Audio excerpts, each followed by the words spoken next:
Hey kids, comics! Silver-haired Bronze Age babe here, yakking about her comic book collection, and today I want to talk about Jack Kirby. I recently picked up some weird mystery books. Let me slide this over here and show you. I always have been a fan of anthology comics, and I came across some weird mysteries, and I just like, you know what, I need more of those. So I went on the internet, and somebody had a pile of them for super cheap, I think like $2 a pop. So I was all into that and got them, and really enjoyed them. The first issue of this book, which I think came out in 73 maybe, she said, nope, wrong, 72.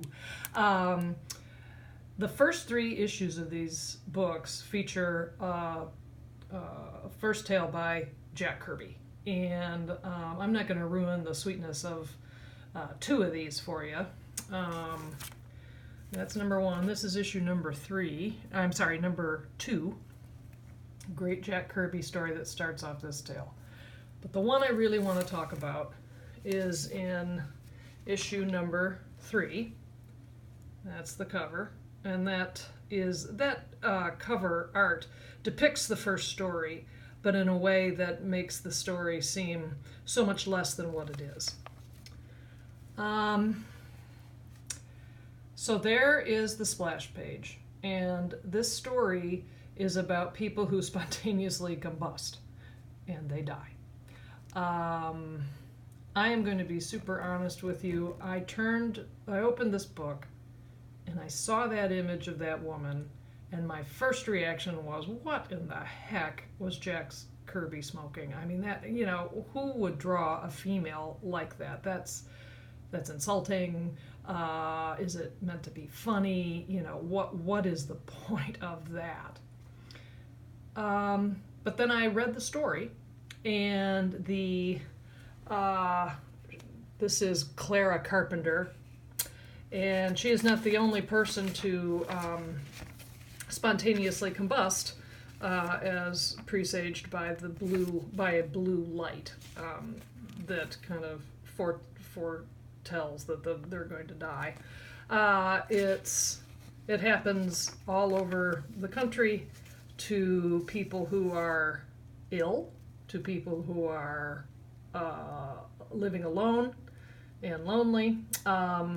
There is an assumption that perhaps it has something to do with UFOs, and at this point you get, I mean, if that isn't a classic Jack Kirby panel, I don't know what is. And then you get this page where, again, they're assuming that maybe this is all related to UFOs, and then you get that just wonderful Jack Kirby full-page representation of, you know, UFO. I mean, it's like, how is that just in the middle of a regular comic book? The story turns out that no, it's not UFOs. It's an unexplained occurrence that is happening to people who are old and who are sick and who are lonely and devastated by that kind of despondency. And I think, you know, I had a real eye-opening moment for my own self when I opened this book, because I looked at that character, I looked at how she was drawn, and I dismissed her that fast. I really did. But upon further reflection, you look at how he presented her. Look at her hair, look at her clothing and her jewelry. There's a lot right with that human being, and it's up to each individual reader to decide what is wrong.